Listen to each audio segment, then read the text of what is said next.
Hi mga beshi! So last week we made a short video clip showing you off the high street of St. Peter Port, Guernsey. Next time we will make a more detailed video of Guernsey's town center kasi sa totoo lang marami pa kaming areas na hindi pa pinapakita sa inyo. Sa ngayon, samahan niyo muna kaming puntahan yung isa sa mga paborito naming tambayan para makita ang ganitong view. Tara!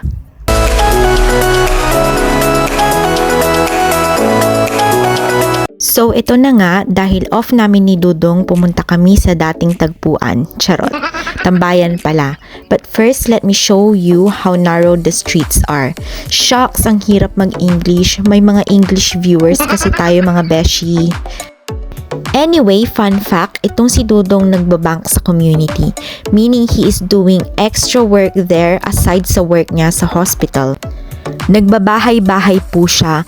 Yes, akyat bahay ang lolo nyo. Joke lang. So, he looks after elderly sa kani-kanilang mga bahay. Kung saan-saan siya napupunta, and dahil sa work niya, nalalaman niya ang mga pasikot-sikot sa Guernsey. Even the narrowest street. Gaya na lang ng nadaanan natin kanina. O diba, kaya ayokong mag-drive dito kasi ang sikip. So, eto na nga, malapit na tayo dito sa tambayan. Hay nako, magtatagalog na ako kasi ang hirap talagang mag-English. Bahala na silang mag-adjust.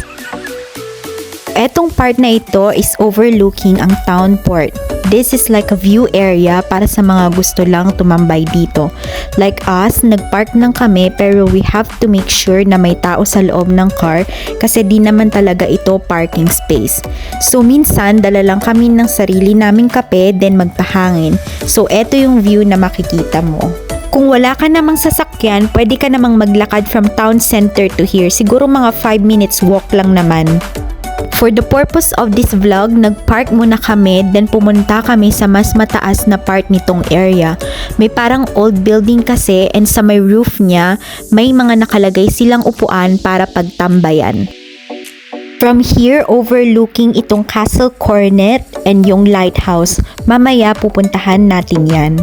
Within this area, may malapit din na local shop dito na pwede kang bumili ng coffee or ng kahit na anong makakain. If gusto makatipid, magbaon na lang. After naming magpicture, we went straight dun sa lighthouse. Konting lakad lang siguro, mga 5 minutes lang ulit.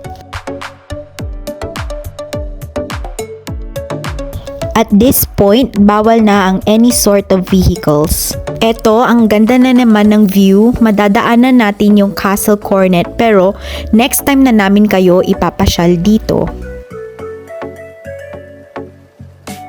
So, yan yung lighthouse and yung 360-degree view niya.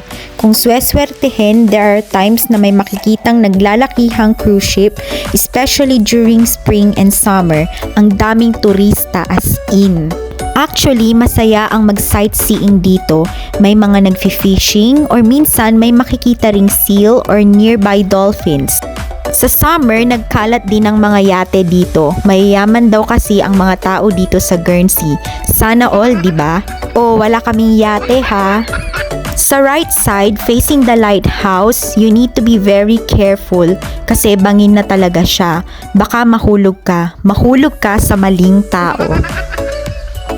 So ayun lang mga beshies, pauwi na rin kami kasi nilamig na si Dudong and may pasok pa siya sa community. Don't forget to like and subscribe to our YouTube channel for more videos like this. I hope you enjoyed our vlog. Thanks for watching!